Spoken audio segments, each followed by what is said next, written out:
Imagine this. You wake up tomorrow morning and discover that every decision you've made in the past 5 years, every relationship you've chosen, every career path you've followed, every moment of inexplicable anger or sudden attraction was not actually your choice at all. Instead, invisible psychological forces, ancient and primal, have been pulling the strings of your consciousness like a master puppeteer manipulating a marionette. The person you believe yourself to be is nothing more than a carefully constructed illusion, while the real architects of your destiny operate from the shadows of your unconscious mind. Today, we will explore 7 dangerous psychological territories, described or inspired by the ideas of Carl Jung. Territories that, if ignored, can silently sabotage your life. And I promise you this, the last one we uncover will not only be the most dangerous, but also the most liberating, if you dare to face it. Before we begin, make sure you subscribe, leave a like, and share your thoughts in the comments. This journey is not just a lecture, it is a dialogue with your own unconscious. By the end of this video, you may never look at your thoughts, your dreams, or even your relationships in the same way again. This is not science fiction. This is the terrifying reality that Carl Jung, one of the most revolutionary minds in psychology, revealed about the human condition. Jung discovered that beneath the surface of our rational, civilized selves lies a vast underground kingdom of psychological territories, so dangerous that entering them unprepared can shatter your sense of identity completely, yet avoiding them altogether condemns you to a life of unconscious slavery. Consider this paradox.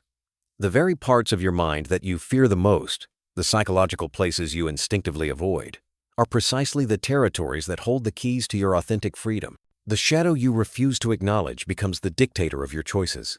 The complexes you deny become the invisible chains that bind your potential. The archetypal forces you ignore become the scripts that write your life story without your permission. But here's what makes this revelation truly unsettling. You cannot simply think your way out of these psychological traps. Your rational mind, the very faculty you trust most, is often the last to recognize when you've been captured by forces operating beyond its reach.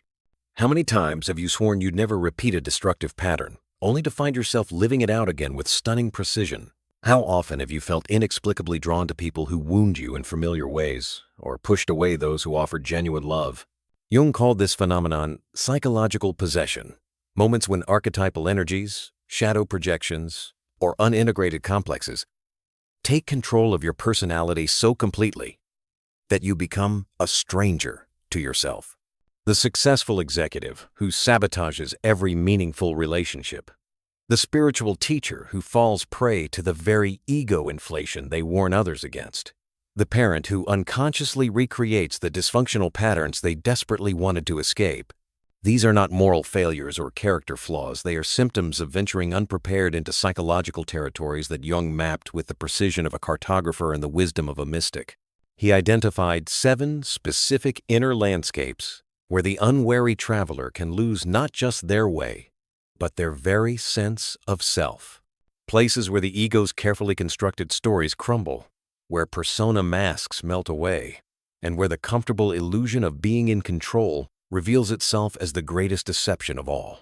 What makes these territories particularly treacherous is that they appear in different forms for each individual, yet follow universal patterns that Jung traced through myths, dreams, and the collective unconscious of humanity itself.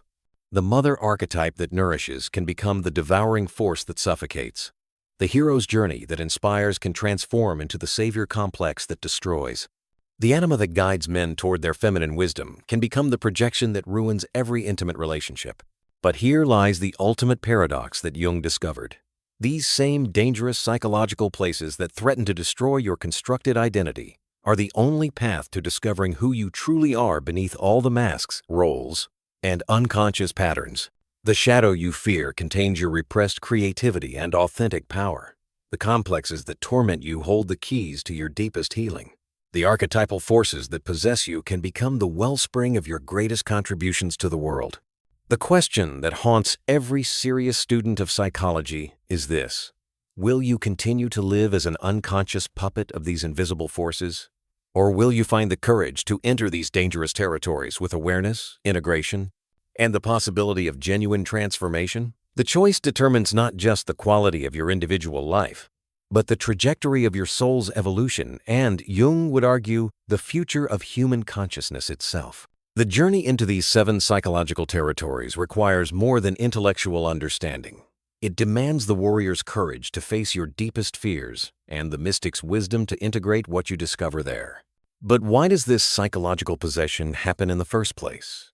Why are we so vulnerable to these invisible forces that Jung mapped with such precision? The answer lies in a fundamental misunderstanding about the nature of consciousness itself, a deception so complete that it has shaped the entire trajectory of modern civilization. For centuries, we have been sold the myth of the rational, unified self. The Enlightenment promised us that reason would liberate us from superstition and unconscious influence. We believed that consciousness was like a spotlight, illuminating everything within its beam, while leaving nothing hidden in the shadows.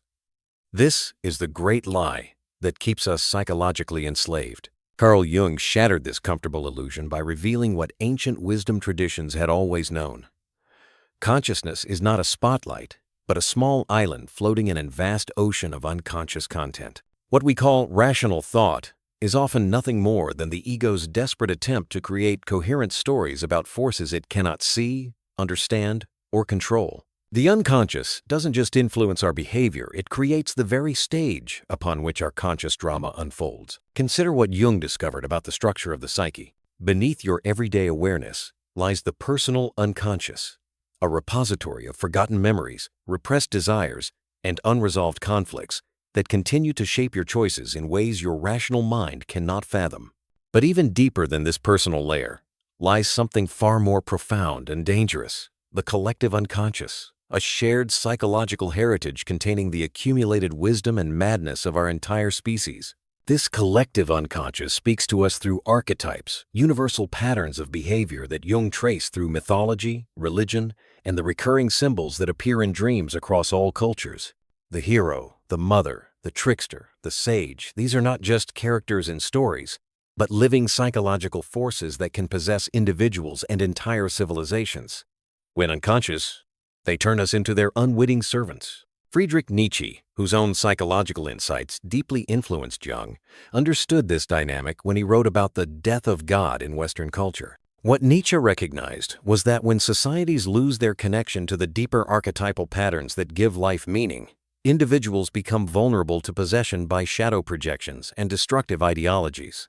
Without conscious relationship to these deeper forces, we become what he called last men. Beings who have lost touch with both their highest potential and their deepest truths. Jung built upon this insight, but offered something Schopenhauer could not: the possibility that by making these unconscious forces conscious, we could transform our relationship to them. The hidden problem is not that these psychological territories exist, they are fundamental aspects of the human condition. The problem is that we have created a culture that systematically denies their reality. We medicate symptoms instead of addressing their psychological roots. We focus on behavior modification instead of personality transformation. We treat the psyche like a machine to be optimized rather than a living system seeking wholeness. This denial creates what Jung called neurosis, not just individual psychological suffering, but a collective splitting that leaves us fragmented, anxious, and spiritually hollow.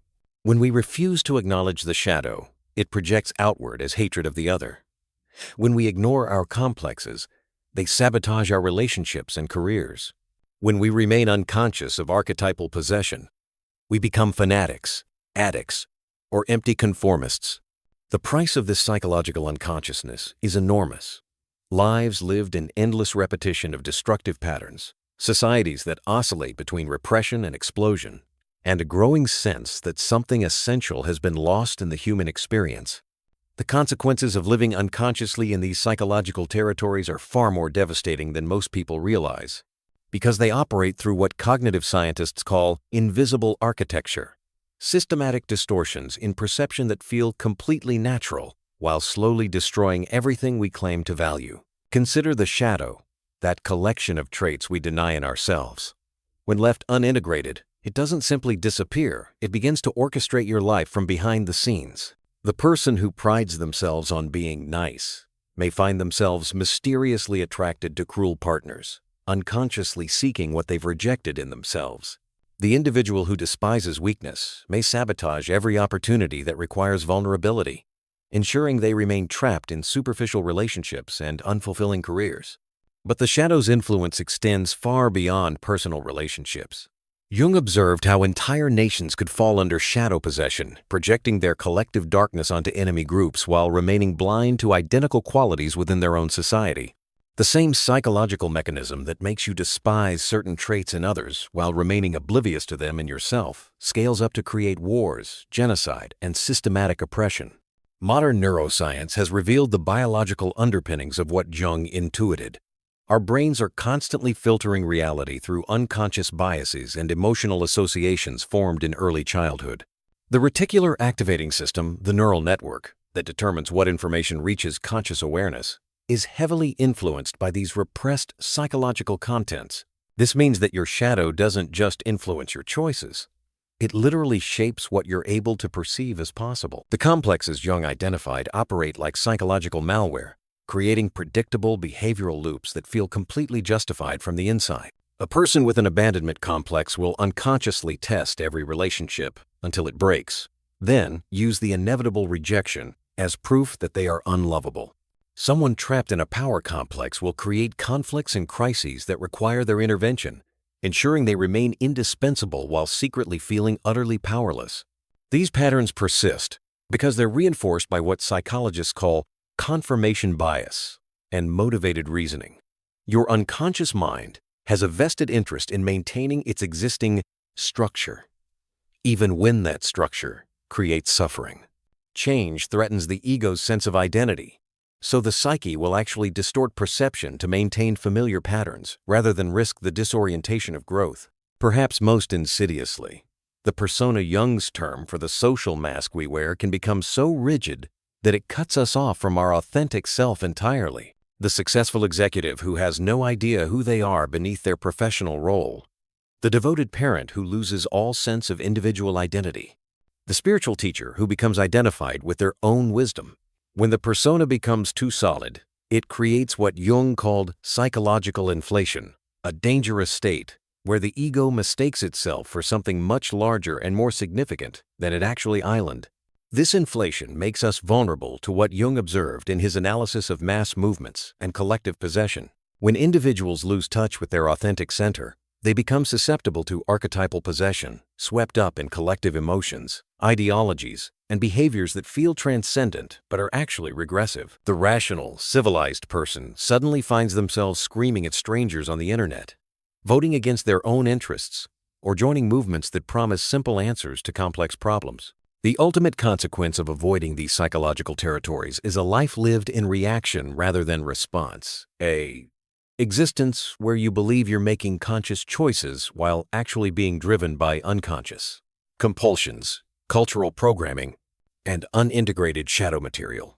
You become what Jung called unconscious, not asleep, but psychologically automated, going through the motions of life without ever touching the deeper currents that could transform your experience entirely.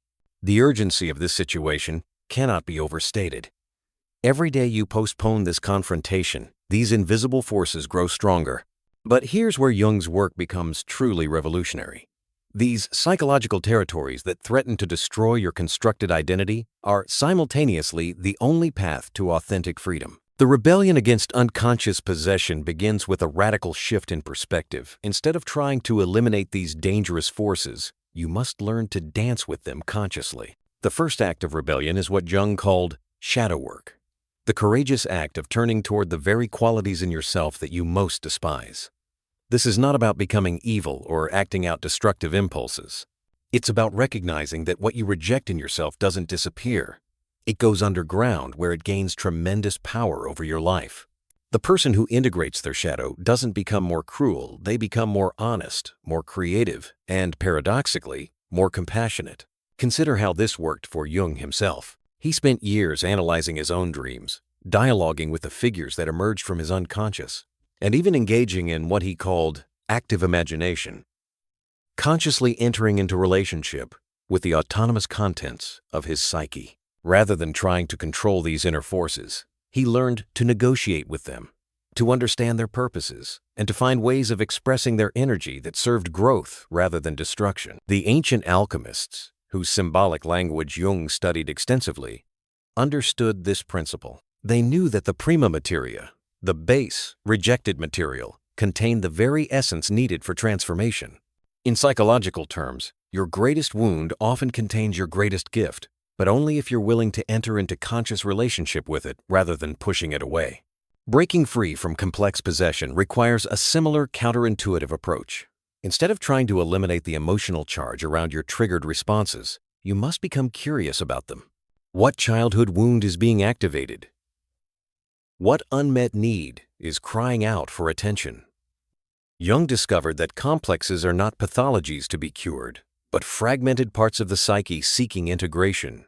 The rebellion against persona identification demands perhaps the greatest courage of all, the willingness to disappoint others and risk social rejection in service of authenticity. This doesn't mean becoming selfish or inconsiderate, but rather developing what Jung called ethical individualism, making choices based on inner truth rather than external expectations or social conditioning. Historical examples of this kind of psychological rebellion abound. Gandhi's transformation from a shy, conventional lawyer into a revolutionary leader required him to confront his own shadow of violence and integrate it into conscious, non-violent resistance. Carl Jung himself broke from his mentor Freud not out of intellectual disagreement alone, but because continued conformity would have betrayed his own emerging understanding of the psyche. The key insight is that these psychological territories become dangerous only when approached unconsciously. When you bring awareness to archetypal possession, you can harness archetypal energy without being consumed by it. The mother archetype, instead of creating smothering codependency, becomes conscious, nurturing. The hero archetype, instead of creating grandiose inflation, becomes genuine courage in service of something greater than the ego. This rebellion requires developing what Jung called psychological sophistication, the ability to hold paradox, to see multiple perspectives simultaneously, and to recognize when you're being pulled into unconscious identification with psychological contents. It means learning to ask not, how do I get rid of this uncomfortable feeling? But rather, what is this feeling trying to teach me about myself? The ultimate rebellion is refusing to live as a victim of unconscious forces while simultaneously refusing the ego's grandiose fantasy of complete control. This middle path, what Jung called individuation, transforms the dangerous territories of the psyche into allies in the service of becoming who you truly are. Now we arrive at the seventh and most dangerous territory of all, the one that Jung himself approached with profound reverence and terror.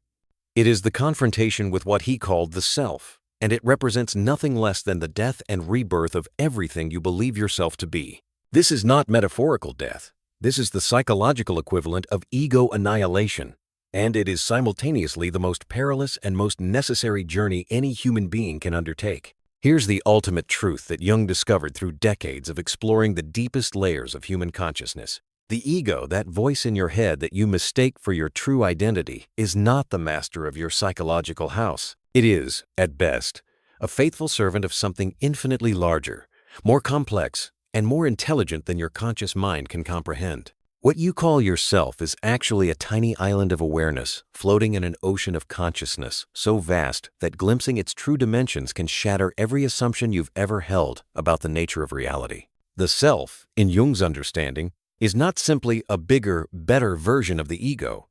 It is the organizing principle of the entire psyche, both conscious and unconscious, both personal and transpersonal. It is the source from which your dreams emerge, the force that creates meaningful coincidences in your life, and the intelligence that knows exactly what experiences you need for your growth, even when those experiences feel like torture to your ego. But here's what makes this territory so dangerous. To truly encounter the self is to realize that most of what you've spent your life defending, building, and identifying with are elaborate defense mechanisms against this deeper truth. Your career, your relationships, your beliefs, your very sense of being a separate individual, all of these can be revealed as constructions of the ego, desperately trying to maintain the illusion of control in the face of forces that dwarf its comprehension. Jung himself described this encounter in terms that sound almost mystical. The self is not only the center, but also the whole circumference which embraces both conscious and unconscious. It is the center of this totality.